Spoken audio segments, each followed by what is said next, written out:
चलिए बताने जा रहा हूँ आज आप सबके बीच में एक रमेश रेशमिया भाई का एक रमेश रेशमिया का आज गाना रिलीज हुआ है।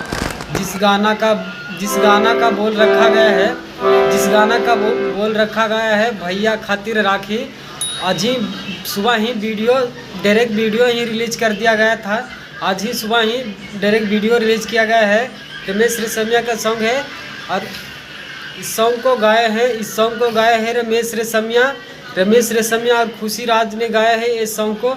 और बहुत अच्छी सॉन्ग है और अच्छी तरीक़ा से वीडियो बनाया गया है और रमेश रेशमिया ने खुद इस वीडियो में काम किए हैं और अच्छी तरीके से वीडियो बनाई गए हैं। आप सब नहीं देखे होंगे इस वीडियो को। अगर आप सब नहीं देखे होंगे इस वीडियो को तो जाइए और जाकर देखिए रमेश रेशमिया ऑफिशियल पर आज ही सुबह 6 बजे रिलीज हुआ था सॉन्ग। और इसी सॉन्ग को नहीं सुने होंगे तो जाइए और जाकर सुनिए।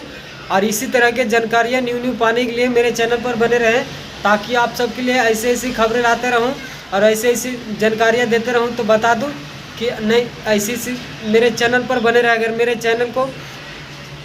चैनल को सब्सक्राइब नहीं किए, लाइक कमेंट नहीं किए तो कमेंट भी कीजिए।